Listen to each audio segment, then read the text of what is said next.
मन लुट्यो धन लुट्यो सबै लुट्यो का छुट्यो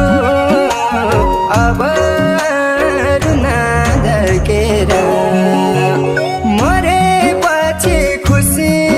नै खुसी मिल्छ होला र मर्ने जति कोही पनि आउनन् फर्केर मरेपछि खुसी नै खुसी मिल्छ होला र